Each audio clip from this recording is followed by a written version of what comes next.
Hello and welcome to episode 34 of Game Patrol, the first of 2021, and the first since the 1-year anniversary. I started this thing in January of 2020. We didn't have an episode last week, partly because of all the events that occurred last.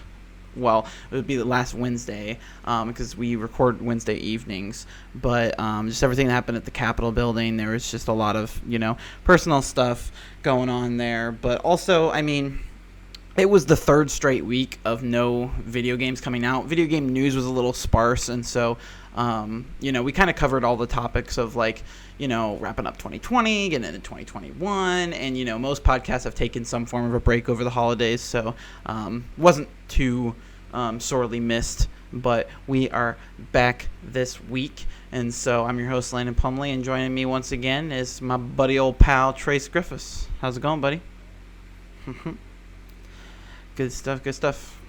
Not too shabby. I'm really tired for reasons I cannot explain, but I don't know. Also, if you're watching the YouTube version of this, I'm back in my quote-unquote studio. So I'm excited about that. I don't have to, worry about weird setups and that sort of thing. I'm excited about content coming. I'm actually going to be playing. We're going to talk about it here towards the end of show, but I'm going to be hopefully streaming. I'm not sure exactly. I might have some plans tonight, but might be streaming some Scott Pilgrim versus the World, the game complete edition tonight. So I'm excited for that. I'm going to play it. I say tonight as in tonight for you guys, but tonight for me, meaning Wednesday, right at launch, I'm going to check it out, as it comes out. But, I'm excited to stream some of that as I continue to attempt to be in Ubisoft's good graces because of the Immortals review. So that's their next game and the first big game to come out in 2021. So that's exciting. But yeah, I'm excited to, make more content and do all that sort of fun stuff. But yeah, so I've also changed up the format of the show a little bit. In terms of content, it'll be relatively the same, but I've kind of shifted around, the order of things. And so without further ado, I want to get into the big topic this week, which are the big 2021 exclusives, right? So we've got actually some really cool gaming news to talk about this week. But before we get into that, obviously things are a little slower, and we're going into this year, right? We talked already about the big games coming this year in general a couple weeks back, but as we have these new consoles and everything, and people talk about console wars, it was just, I wanted to look at what each console has exclusively. And when I say exclusive, I mean it is not on any other console. So, for instance, I also have the Nintendo exclusives that are confirmed for this year, and most of them are actually on, well, I shouldn't say most, actually. It's honestly probably about half. Half of them are actually on PC already. And so, keep in mind, as well as, every single Xbox game on this list is also on PC because that's how their ecosystem works. So, these are all the console exclusives. And there's also one for Stadia, because Stadia has one. I imagine there'll be more, but they typically don't announce these things. But also, I'll be the first to admit Stadia doesn't have games. So, I'm just gonna, not gonna be a fanboy for Stadia this week. I will, throw that out there for my Stadia haters. Don't worry, you won't find too much Stadia propaganda here. But without further ado, let's get into some big games. And so most of these don't have release dates. I think the biggest one, like Nintendo, has quite a few games either with release dates or fairly concrete windows. So, which is interesting because everybody's always like, where are the Nintendo games? But Nintendo actually has, I believe, no, they don't. I was about to say they have the most games, but they don't. But again, they have the most with like concrete dates, which could be subject to change because of COVID and everything. But a lot of these don't have COVID or don't have concrete dates because of COVID, and I wouldn't be surprised if some of these get delayed into 2022. We'll talk about it later, but Hogwarts Legacy just got delayed to 2022. We're literally just a couple weeks in, and we've already had our first game delay. So, actually last week, Outriders got delayed from February to April. And so technically second, but the first delay out of 2021 has already happened 2 weeks in. But yeah, without further ado, let's get into the Xbox games.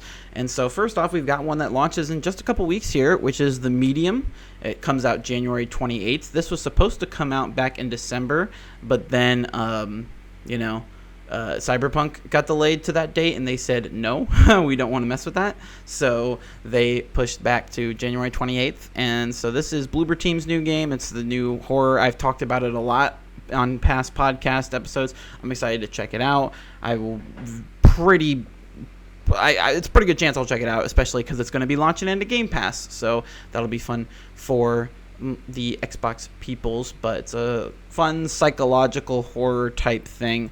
That's very interesting. 12 minutes. Literally, the rest of these games don't have a release date. That is the only game we know with a release date, and I believe PlayStation's the exact same way. Actually, PlayStation has 2 games with release dates, but the rest of these are all at some point in 2021. So we've got 12 Minutes, which is an indie game which has a pretty stellar voice cast, like Willem Dafoe. But that was an indie game that was shown off a while back. It was supposed to come out last year, got delayed into 2021. It's being published by Annapurna Interactive, which everything they touch is golden. So that's all I need to know, and I will definitely be checking out this game because I'm really excited for it. Another Annapurna game, The Artful Escape, which was also shown off over the past few years, which has kind of been quiet. It's supposed to come out sometime this year, but we haven't heard much about it. The Ascent, which is a game shown off at the Xbox Series X showcase, supposed to be a launch game, then got delayed into 2021. It's a top-down shooter. Looks interesting. Don't know if it's exactly my forte, but I'll keep an eye out for it. Another 2020 delayed game, Crossfire X, which is the Western version of this super popular Eastern multiplayer shooter. We're getting a campaign for it, basically, that's developed by Remedy, aka the people that made Control. And so that's supposed to come at some point this year. And then we will also get the full release of Grounded. Now, I'm curious because I feel like this is the type of game you would play. Have you heard or had any experience with Grounded, Trace? So Grounded is basically, it is a survival game that is essentially Honey, I Shrunk the Kids. And so it's been in early access since, I believe, August, maybe. And I've actually, yeah, I've sunk some hours into it, and it's really fun. And so it's supposed to get a full release in 2021. I wouldn't be surprised if it gets pushed. Grounded just feels like one of those games that's like gonna be in development forever and never really be done. But it is, developed by Obsidian, which they are phenomenal what they do. And like I said, Grounded is really, really fun. It's a little sparse on content right now, but the foundation is really, really good. And I think it has all the makings to be a really cool survival game. And so we're supposed to get a full release sometime this year. And then in the fall, we've got the big one, got Halo Infinite. I'm curious, do you have any experience with Halo, Trace?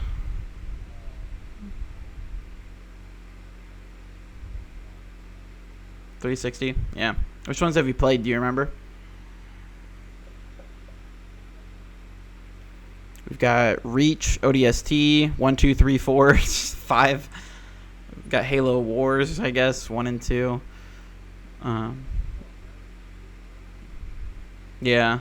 I imagine if you played on 360, I would imagine either ODST or Reach. Those were like the go-to 360 Halos.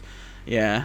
Reach, a lot of people consider Halo Reach to be the best Halo, but we're finally getting Halo Infinite this fall. Hopefully, fingers crossed. I know a lot of people are really hyped about it, and I don't mean to sound pessimistic. I'm not like the ponies out there that are like, oh, this game's gonna suck, like made all the Craig memes and everything like that. It's just Halo's never really like super clicked for me. I enjoy them, but they don't feel super groundbreaking to me, though I also played them much later. If I had played Halo 1 back in 2001, I'm sure I would appreciate it much more. So I say that, take that with a grain of salt.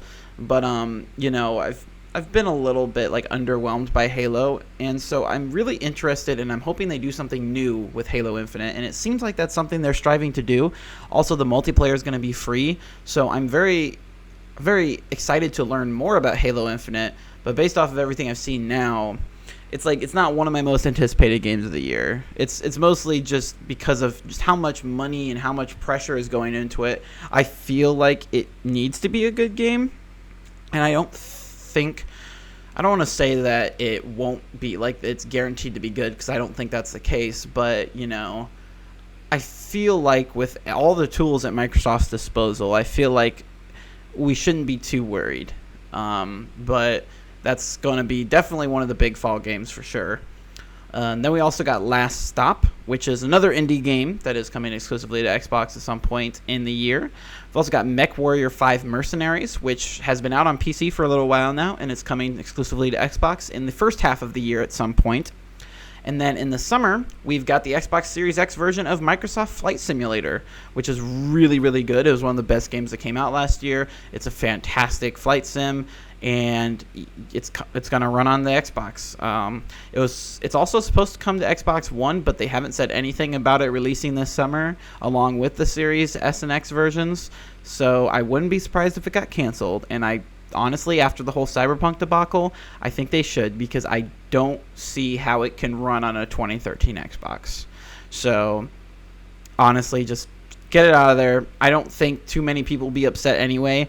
Now, I understand the argument for putting Halo Infinite on the Xbox One, because you have a lot of diehard fans that may not be able to get their hands on a Series X, or, that sort of thing. I understand that. But Microsoft Flight Simulator, it doesn't have that hype level that everything else does. So I don't think you're going to have too many people upset if you cancel an Xbox One version. Plus, I legitimately think people should buy, like, if they don't have access to a high-powered PC, I think that Flight Sim would be a great way to sell the Series X. I don't think it's exactly eye candy to any... Well, it is eye candy, but I guess game candy. Like, I don't think you're going to be, like... You're going to have people who have no idea what Flight Sim is, or, like, have no Flight Sim experience and be like, oh, my gosh, I got to get an Xbox for that game, for a flight simulator. But, like, it is worth it, trust me. Like, I genuinely think it should be a system seller. It won't be, but it should be. And so...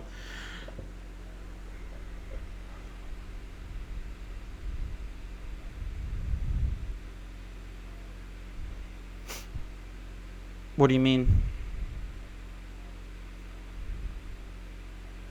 Oh, gotcha. Bundled in. Honestly, they could, and I feel like that would actually be a really great idea. The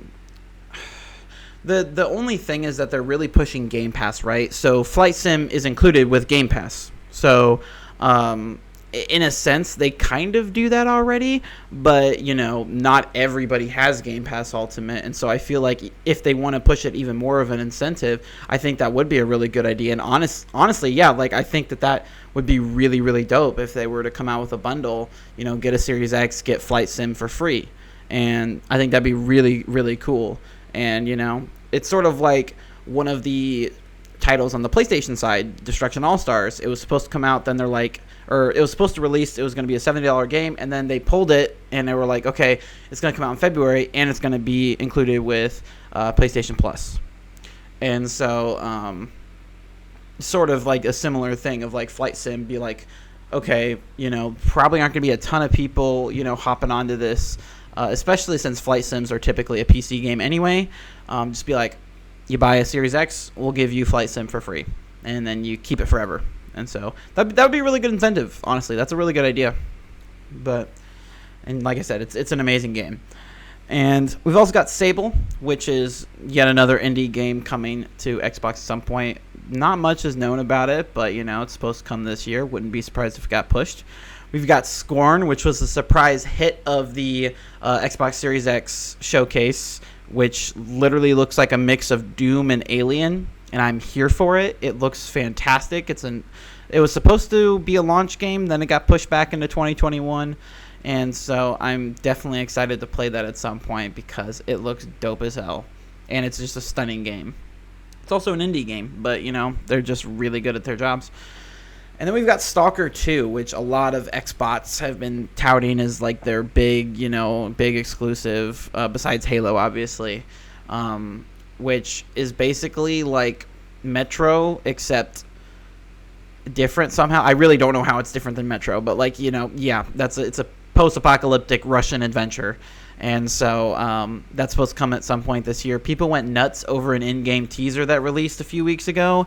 It was literally less than a minute, and it didn't show anything. I don't know why people were so excited about it. Like, yeah, it looks pretty, but, like, it was mostly dark shadows. And, like, I don't know. I was very underwhelmed by it because people hyped it up so much. But, yeah, it's supposed to come at some point this year. Again, wouldn't be surprised if it got pushed out because just based off of everything we've seen and with COVID and everything, I just feel like this would be one of the games I feel confident saying is not going to hit this year, especially since people are putting this hype on it that I don't necessarily think that it deserves, but I think it's more than they intended, I guess. So I think there's a lot of pressure being put on the devs now because people are excited for this game, and I don't think they expected as much excitement as there is.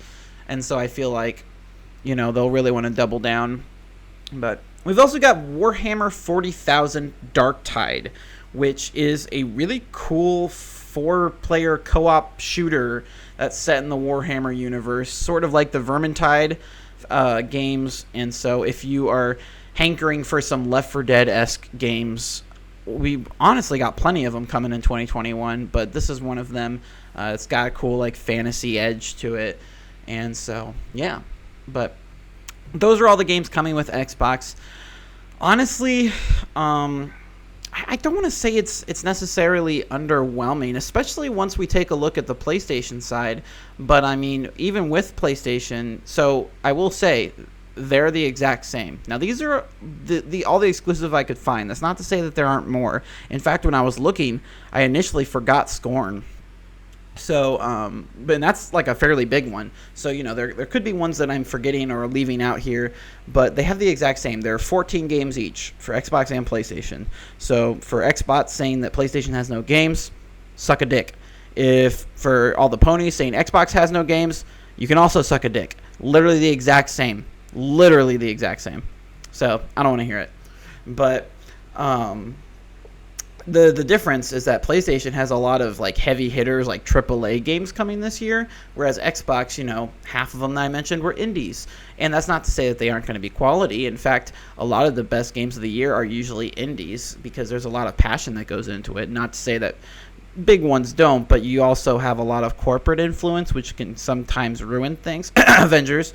And so, yeah, I think there's some really, there's a lot of great potential here. I think Scorn, Halo Infinite, again, Microsoft Flight Sim, Stalker 2, Warhammer 40,000, I think those all have a lot of potential. I think if Grounded does come out this year, that has a lot of cool stuff. Crossfire X, The Ascent, that sort of stuff. 12 Minutes in the Artful Escape. But on paper, it's obviously, if someone were to look at this list and be like, okay, it's all right.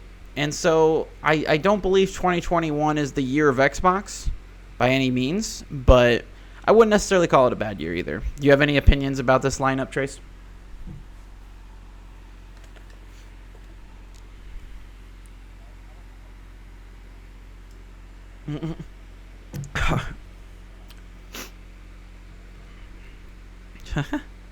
All right.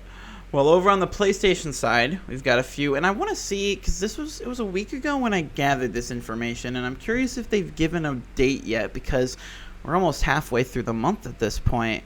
But The Pedestrian is the first game for PlayStation side, and it seems, yeah, no, it still does not have a release date. It is some point in January that we are getting this game on PlayStation. Came out on PC not exactly, but almost a year ago. It was January 29th of 2020. And so now it is coming to PS4 and PS5 at some point in January. Another one I wouldn't be surprised if it gets pushed back. I feel like it'll still land this year, but seeing as they haven't given us a release date yet, I feel like it's not going to hit this month. But maybe it will. Then in February, again, I mentioned earlier, we've got Destruction All-Stars, which is a vehicular combat multiplayer game that we honestly haven't seen very much of, and they were going to make this a $70 game. So that was supposed to hit at launch. Like, I'm interested in it because I think it has potential. It just, marketing wise, it seems like PlayStation doesn't think that. And so now it's coming, free with PlayStation Plus. So I'll definitely check it out. But yeah, it's definitely interesting. The lack of, I guess, emphasis on it is concerning. But yeah, this is a big PS5 exclusive. It's not on PS4 or PC or anything. It's only on PS5. So we'll see if it gets success. Like, who knows? Maybe it's the next Rocket League. They're not like the same game or anything, but PS Plus game turned success story, that sort of deal.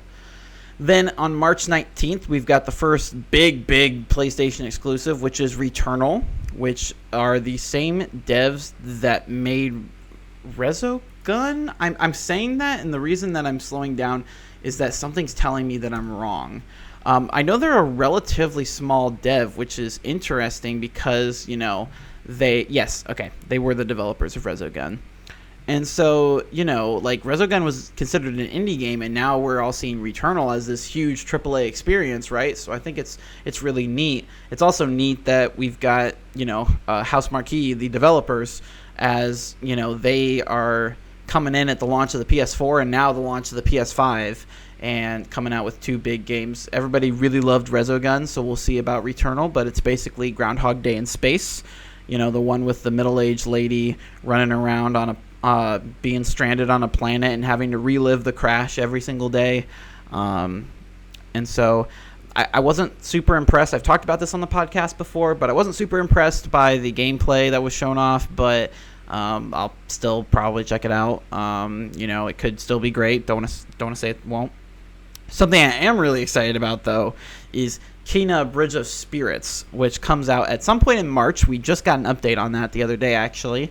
But this game is literally like a Pixar movie that you can play, and it looks awesome. I love the art style so much. This is going to be a hit. I know it. I know it in my soul. It's like if Blue Point made a Pixar movie, and it just, or not Blue Point, Team Ico. There we go. The developers of Ico and The Last Guardian and Shadow of the Colossus. It looks so good, and I'm here for it, and I love it, and I want it very badly. And so then on May 21st, we've got Deathloop, which is the next big Arcane game, aka the developers of Dishonored and Prey, and they are now owned by, about to be, by the time this game comes out, they will be owned by Microsoft, and they are publishing a PlayStation exclusive. It is only on PS5 and PC, no Xbox. And it's because the exclusivity deal was signed before Bethesda was bought out by Microsoft, and so this has caused a little bit of controversy. But I'm excited for this game. I was a little underwhelmed by Dishonored 2 and Prey, but I'm super excited for Deathloop. I will play anything Arcane touches just because of how much I love Dishonored 1, and I think that the premise of this game looks really good, and it's going to be exciting. And then in October, which is our last dated game, even though we don't have a firm date, is the other Bethesda exclusive, Ghostwire Tokyo, which is being made by the devs that I always forget the name of, but they are the devs of the Evil Within franchise. And so this is like a cyberpunk horror game. So I'm excited. I've liked what I've seen so far. I still don't know exactly what we're in for, but it looks cool. I'm excited to play it on the PS5. And so then a bunch of undated stuff. We've, at some point in the first half of the year, we've got Away, the survival series, which is an indie survival game, which seems pretty cool. Then we've got the untitled God of War sequel, which wins my award for most likely to be delayed. We've got Goodbye Volcano High, another story-driven indie game. Gran Turismo 7, which is supposed to launch in the first half of the year, so I would imagine we get news on that soon. And then we've got Horizon Forbidden West, one of my most anticipated games of the year, coming out in the latter half of the year. Still need to beat Horizon Zero Dawn, which I plan to do here soon. But I'm very excited for Forbidden West. It is unfortunately a cross-gen game, and the reason I say unfortunately is because I feel like it's going to be kind of hampered by the base PS4, but I'm still excited for more Horizon because that game is so good. Then in the first half of the year, we've got Oddworld Soulstorm, which is the first new Oddworld game in, decades probably, something like that. And so that'll be interesting. All the 90s kids will rejoice. And also in the first half, we've got Ratchet and Clank Rift Apart, which another one that we should hear news of shortly. And then Wraith the Oblivion Afterlife, an indie game coming at some point in the first half of the year. So that's the PlayStation list. Trace, do you have any that really stick out to you?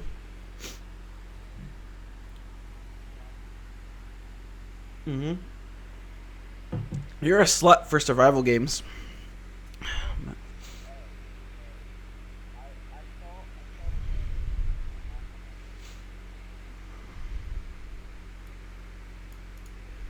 Mm-hmm.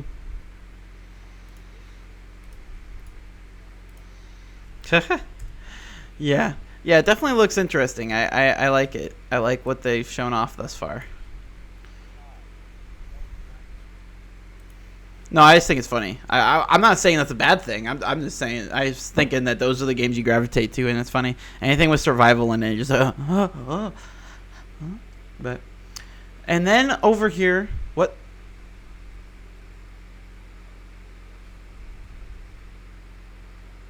Rust.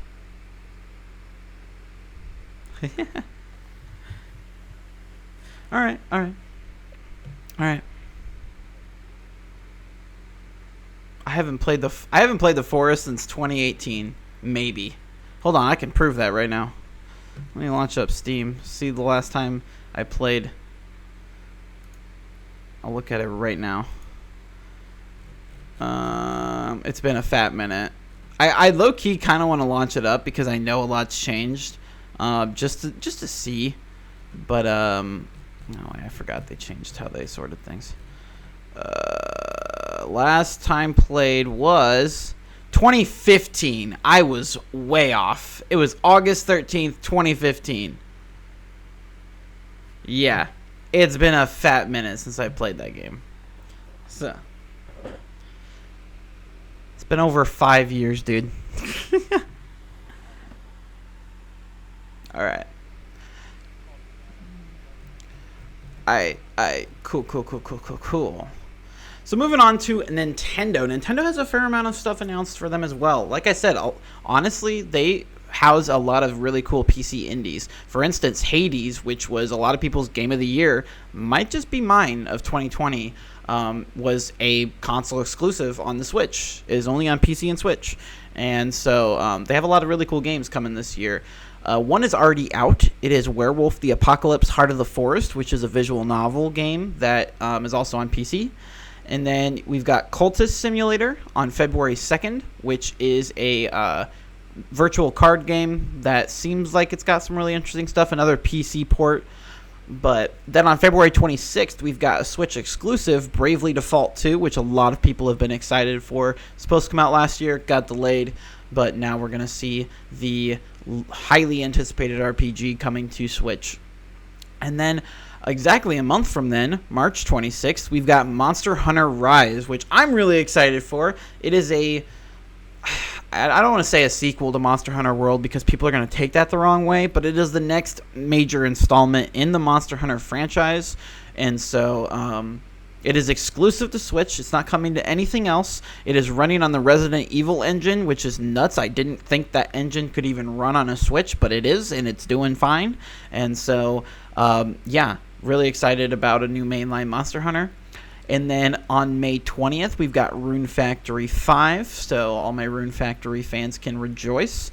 And then at some point in the summer, we're getting Griftlands, which is another PC indie game being ported over. Also, Monster Hunter Stories 2, Wings of Ruin, which is the sequel to the spin-off that came out a while back. So we're getting 2 big Monster Hunter games this year, exclusively on the Switch. Look at that. Isn't that fantabulous? Then, at some point in the last quarter, we've got Nekojishi Lin and Partners, another indie game. We've got No More Heroes 3 at some point in the year. I would say it's a safe bet this lands in 2021. People are excited about that. They dropped the first two No More Heroes games a couple months ago on the Switch, and you can also play Travis Strikes Back. So you can play every No More Heroes game on the Switch right now if you haven't already to get ready. And then Shin Megami Tensei 5 is supposedly coming in the first quarter.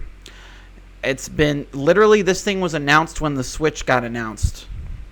And it's just been delayed and delayed. Actually, it hasn't even been delayed. It just disappeared off the face of the earth.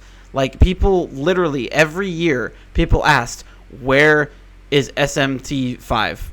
And they were just like,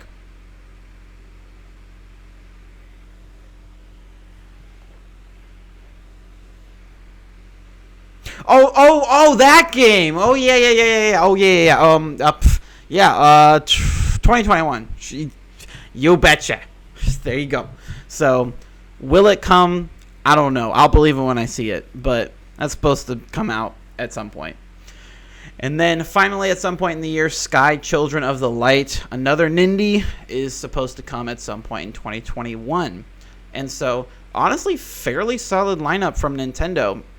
And, it's obviously going to be much, much bigger than this, because the thing about Nintendo is they tend to announce things very quickly before release. So other potential games that could come out this year, we've got the Breath of the Wild sequel. We could get a Mario game. We could get Bayonetta 3. A bunch of other stuff that's been announced in the works. Pikmin 4, Metroid Prime 4. There's tons of stuff that we just don't have release dates on that could be dropping this year. Metroid Prime 4 is going to be a fat no from me. That's very highly not coming this year, but it could. But yeah, we've got all sorts of stuff. This is by no means all of the games Nintendo has planned for this year.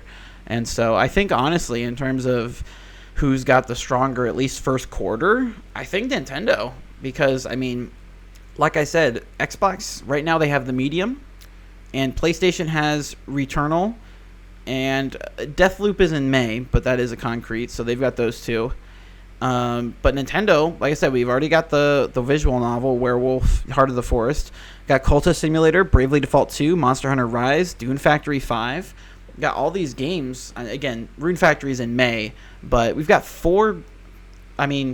we got two indie games that could be really good, and then two big Switch exclusives coming just in the first quarter. And compared to the others, it seems like Nintendo has a really strong beginning of 2021. Which I feel like is something they've been doing for a while now, because we had Breath of the Wild and Mario Kart 8 Deluxe when the Switch launched in 2018. I don't remember. 2020 we had Animal Crossing. I know that one for certain, but I just remember really strong springs, even though I can't remember. But I remember. I think 2018 was when the Bayonetta games came to the Switch. I know that's not like super big and important, but that was pretty cool. But yeah, Nintendo's good at taking advantage of the lull times. And then, like I said, really quickly, I just want to throw out that Stadia managed to snag an exclusive. Humankind, which is basically a more story-oriented Sid Meier's Civilization, is coming out at some point in April. It's also coming to PC, and I played it, a little bit of it. It was really fun, and I think if you are into simulation games, you will enjoy this. Like I said, I like what I played thus far, and so, excited to get my hands on it when it comes out officially. And so, yeah, those are all the big 2021 exclusives that we know of thus far that have confirmed 2021 release dates. And so, with that, we'll get into some gaming news, because honestly, got a lot of big stuff. First off, like I mentioned earlier, Hogwarts Legacy has been delayed into 2022. Now, Trace, I know you might be a little young for it, but I was born in the prime time generation of Potterheads, okay? I grew up on Harry Potter. This is the game that I have wanted since I was a baby. Since before I even knew what a video game was. My first words were, "Give me a Harry Potter RPG." And they have finally delivered. It's not going to be ready this year. It's been delayed into 2022. The official quote, I have it here, says, it's loading, and I'm going to continue to draw this out. It says, we would like to thank fans from around the world on the tremendous reaction to the announcement of Hogwarts Legacy from our Portkey Games label. Creating the best possible experience for all of the Wizarding World and gaming fans is paramount to us, so we are giving the game the time it needs. Hogwarts Legacy will be released in 2022. And so, yeah, I'm very excited for the game. I didn't like the reveal trailer. I'm not gonna say it was bad, but it was difficult to kind of tell, what the gameplay would be like based on it. So I'm trying to keep my excitement in check. But just say we get a Harry Potter RPG and that gets me excited enough. That's all that matters to me. So, yeah. But it's coming next year. I'm not upset because they need to take all the time that they need to make this the perfect game. Because if they mess this up, I will come for them like no one has ever come for a man before. Because I've been waiting so goddamn long. And I need this in my bloodstream. So... they have made Harry Potter games. They have not made a Harry Potter RPG. They've made a crap ton of licensed games that range from pretty good to awful. And so, yes. That was because back then, Harry Potter games, back then licensed games were all over the place. So for every big movie that came out, there was a video game of it. I mean, hell, I had the Cat in the Hat for Game Boy Advance. And so it literally had nothing to do with the movie whatsoever. I had Charlie and the Chocolate Factory for Game Boy Advance. I had Dexter's Laboratory.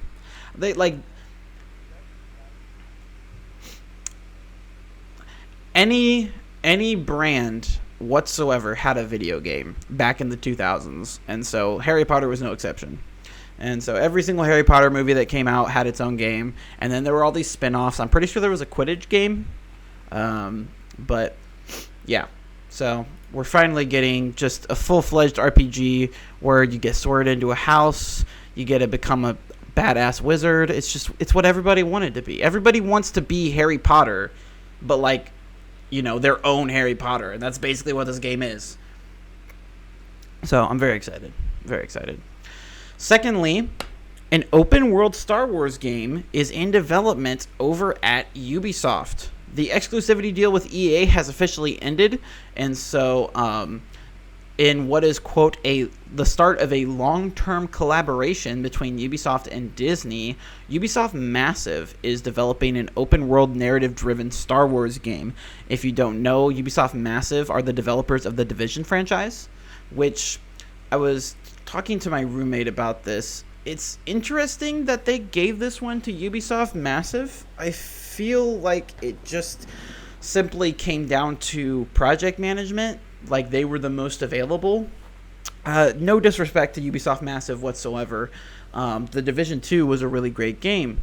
But it's interesting that, one of the biggest properties in the world, Star Wars, is not being taken up by Ubisoft Montreal or Ubisoft Toronto or some of the big companies. It's one of the, more smaller companies that's getting this huge franchise. So it was definitely interesting to hear about that. But yeah, we're getting Lucasfilm Games all over the place, which in other news, they have everything's going to be put under a Lucasfilm Games banner. Anything that's related to Lucasfilm is going to have its own sort of logo, similar to how we have Xbox Studios and PlayStation Studios. Now we've got Lucasfilm Games. And so this will be considered under that. Also considered under that is an Indiana Jones game coming from Machine Games, a.k.a. the developers of Wolfenstein, a.k.a. people owned by Xbox. Meaning, this is very likely going to be an Xbox exclusive Indiana Jones game. So Xbox has their Uncharted, and the ponies are crying everywhere. And so this is exciting. My jaw dropped. I was waiting because it was announced 2 days ago. I was moving in. I was awaiting my COVID test, my entry level thing, because, as we're moving in for the semester, they test everybody for COVID. So I was waiting in my car for my COVID results, and I'm checking my phone, and I just see a tweet from Bethesda with a trailer, and I'm like, what is this? And I just, I see Machine Games. I'm like, oh my God, are we getting Wolfenstein 3? And then I see that fucking whip and that hat, and I'm just like, ah! Ah! And this thing has proved that way too few people have seen Indiana Jones. I think it's just because we haven't gotten a new one since 2008, and that one was very meh. And so, if you haven't, go watch Indiana Jones, the first three, because they are the pinnacle of great film. And yeah, we're getting an Indiana Jones game. I never thought we'd be saying that again, but it's happening. It's a new story. It's not like, based off of this new movie that's being made. It's just, I'm very excited. I'm very excited about an Indiana Jones game. I didn't think I would be that excited, but I'm just happy it exists, and it's being made by Bethesda and Machine Games, and just very excited. And so I'm also just excited because, Ubisoft and Bethesda are two very different companies. They're big, yes, but I mean, I'm excited because it seems like Disney is really just giving their games out to everybody instead of just sticking with EA, which, is something that some people predicted, but it's good to hear confirmation, and I'm really excited because we're getting all sorts of really cool, licensed games out there. This isn't Disney, but, IO Interactive, the developers of Hitman, which, they're launching a game this week. We'll talk about in a little bit. Wink, wink. But they're developing a James Bond game. And so that's pretty cool. Like, we might just be getting to the point where we're starting to get some cool licensed games. Like, we just talked about Hogwarts Legacy. And so, like, I love that all these properties are starting to be like, okay, and I don't know if it has to do with the success of, like, the Arkham franchise and now Spider-Man. We're seeing some better licensed games, but I'm hoping. Also, Star Wars Jedi Fallen Order, I feel like, is another big part of that. Yeah, I'm just excited, and I hope more developers, besides just like the big companies, get access to these. Like, IO Interactive doing a James Bond game is really dope because they're not a super huge studio, and so I'm very excited to see what they come up with that. But just brands should experiment and do cool things because that's how cool things get made, and so yeah, but. Next up, we got some expansion gameplay for the Bowser's Fury add-on for Super Mario 3D World coming to Switch on February 12th. The reason I didn't include it in the big exclusives of 2021 is because it's on the Wii U, so it's technically not a console exclusive, even though it has new content, but it looks amazing. It looks like Dragon Ball Mario. I am so excited to play a Super Saiyan Mario and fight Kaiju Bowser, and I mean...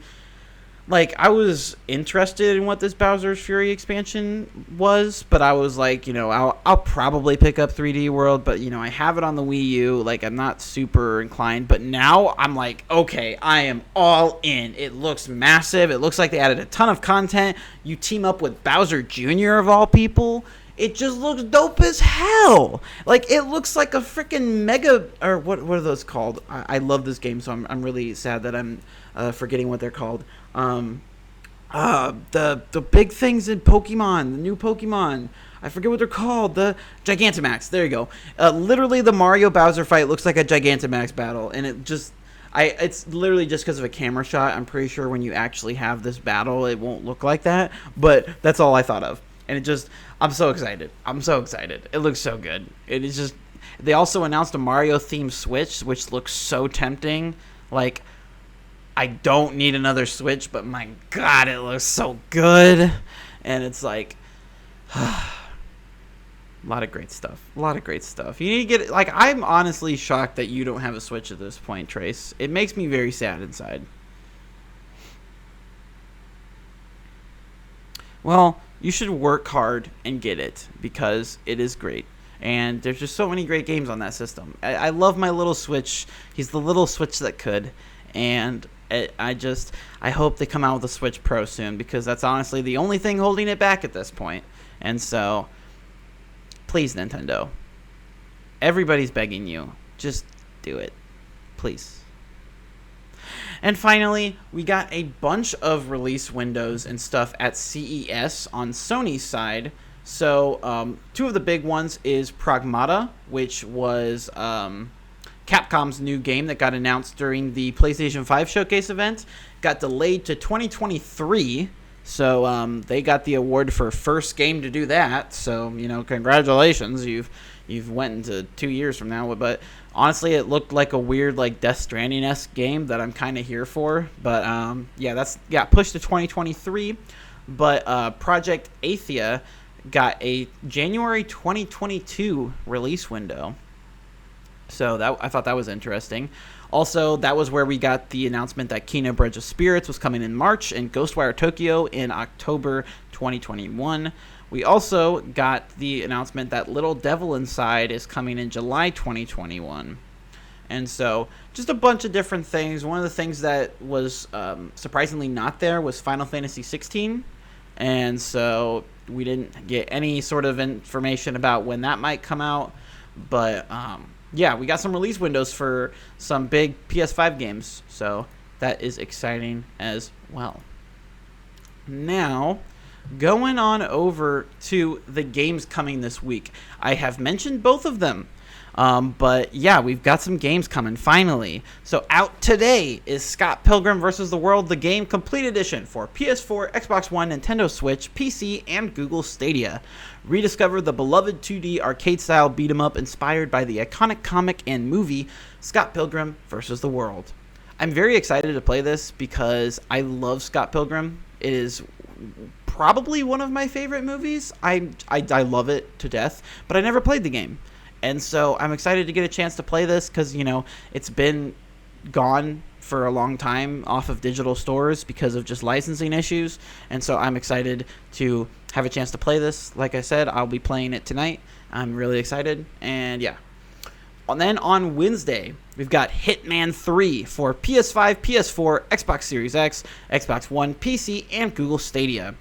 Death Awaits. Agent 47 returns in Hitman 3, the dramatic conclusion to the World of Assassination trilogy. I'm very excited to play this on PS5, especially because all the levels are playable in VR. So it gives me a reason to boot up my PlayStation VR, which I haven't booted up since Iron Man VR back in June. Or was it July? I think it was July.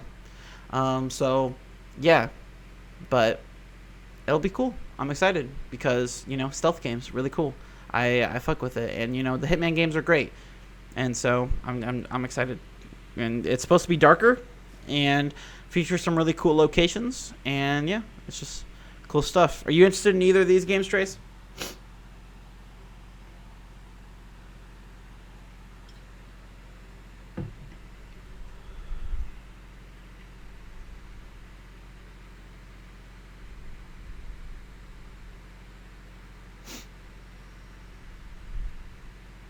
Yeah, I believe 1 and 2 have both been on there, but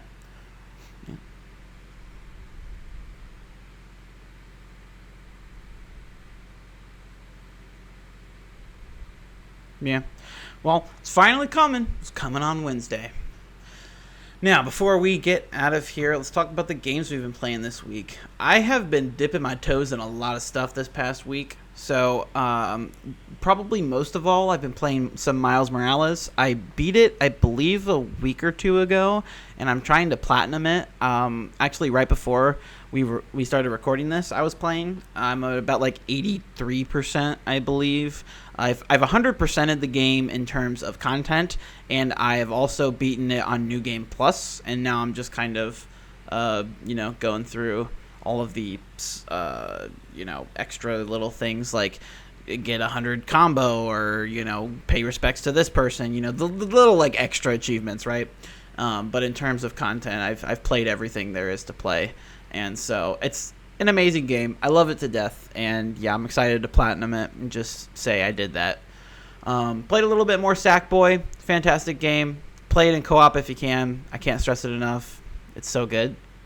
I started playing Assassin's Creed Valhalla on PS5, And goddamn, the game is gorgeous, and I love it to death. It is a buggy boy, but it is a great boy. And so, yeah, been playing some Valhalla. And it also, I started over, but you can transfer your saves via Uplay. So, if you have, if you had a PS4 and then for next gen you got the Series X, and you bought it on both, then it transfers over. You don't have to worry about it. Or, PC to console, whatever, So, yeah, I thought that was cool. But also played some Mortal Kombat 11 Ultimate, which is just, again, solid fighting game. I love it. I played Puyo Puyo Tetris 2, which has some of the cringiest story dialogue I have ever seen in a video game ever. But Puyo Puyo is really fun. Tetris, I suck at, so it's fun, but I'm just bad at it. But Puyo Puyo, I love me some Puyo Puyo. And let me tell you, I'm having a ball with Puyo Puyo stuff. But the dialogue is cringy as hell. Been playing some 2K. My God, it is beautiful. It might just be the most beautiful game on the PS5. Just some of the detail and the textures are just... I love it. I'm also, I'm not the biggest sports guy in the world. I enjoy watching occasionally. And so, I enjoy playing, 2K and Madden and all that, but I'm by no means, I'm not going to go run up somebody on multiplayer or anything. And so, I play some games, right, and I'm just, I start off, I'm okay, and then, I pull off a couple plays, right, where I'm doing okay, I pulled off a pretty good shot there, or, I got a real good assist or a rebound, and then I'm okay, this is life or death right now. Why you just fucked up that pass? What the hell, dude? Dude, you were wide open, bro. Why did I not make that shot? That was perfect. And I just become a coach at the finals or something. It's a problem. But I love 2K. I really love 2K. So yeah, I get pretty deep into it. But not deep enough to call myself a pro because I'm not good at 2K. That's the problem. Literally, if I pull off anything remotely cool, then I think I'm some god. But I know I will never go online on 2K because I will get absolutely demolished. And so, I will have my fun in my career, and that will be it. In Black Ops Cold War, I've been playing that. You've been playing some as well, Trace. But, I've been having fun with that, dipping my toes into stuff. Like I said, it's buggy as hell on PS5. Performance-wise, it's, there's no frame drops or anything like that. So it's buggy in all the ways that are acceptable. But that doesn't mean that it's not buggy. And so, but dang, it's a beautiful game. Playing through the campaign, it's so beautiful. I love it a lot. It's great. And, multiplayer is just, it's so fun and just a great time. And zombies, I love what they've done with zombies. Just, it's a great COD. I'm really glad that I decided to pick it up instead of skipping like I originally thought I would. But, yeah, that's always fun. I also picked up Godfall. It is definitely generic launch game. The game.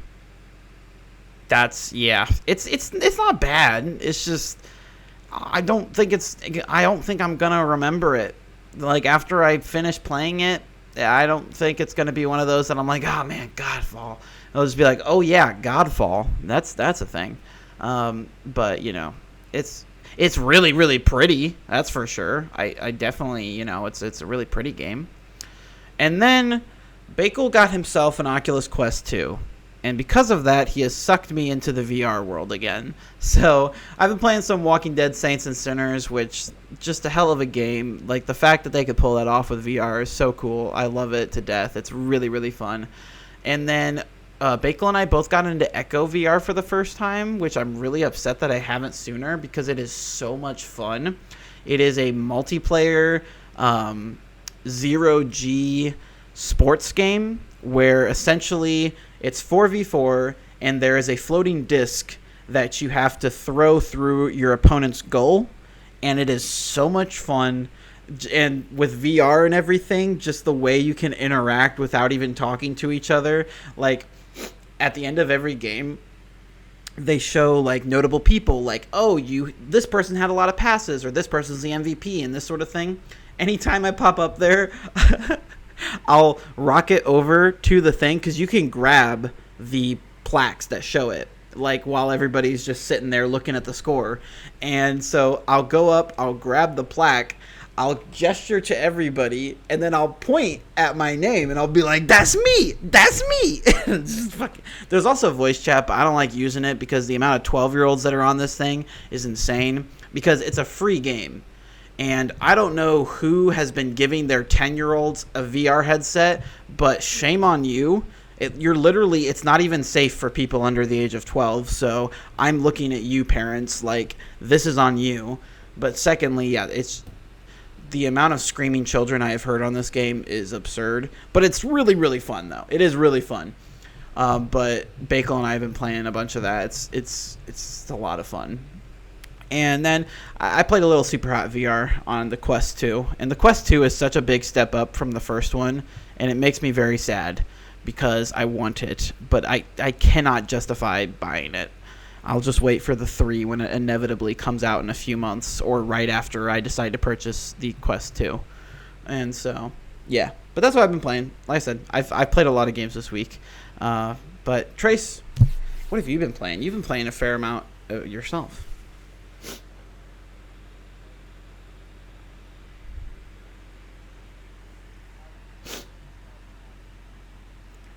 You told me you played everything. Why would you lie to me? Why would you lie to me?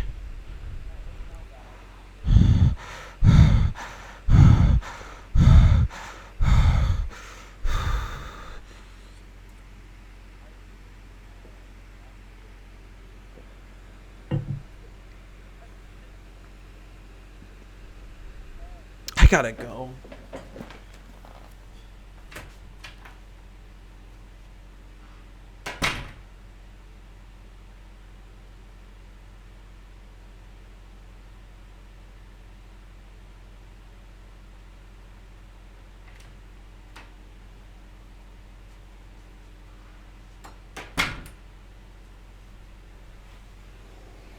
Now that he's done talking, let's just move on.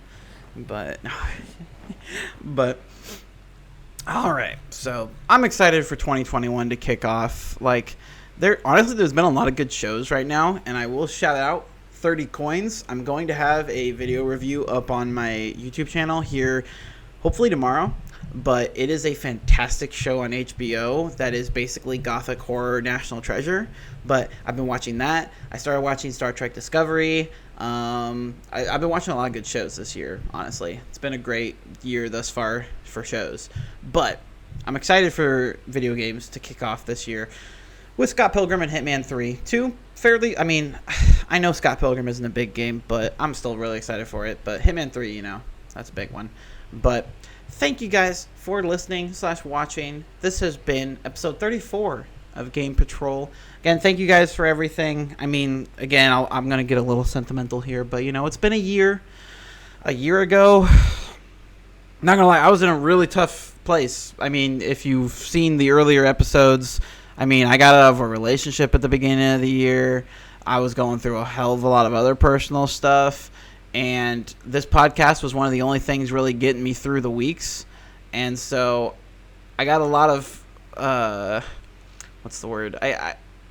This podcast means a lot to me because it's helped me through a lot of cool stuff just because I enjoy putting it together and, talking about video games for an hour every week. And so I'm excited for year 2 of Game Patrol. I'm hoping that we can have some cool... Absolutely. I want to see Game Patrol episode 736. Like, it's going to happen. Like, I want to do that. I want to keep Game Patrol going and just have a lot of fun with it. Hopefully get some cool guests on here and, different people talking about some cool stuff. And so, thank you guys for all the support. And, anybody who watches these things or listens to them or all that, so I love you all. Great peoples, unless you support Trump. But with that, I'll see y'all next week. Adios.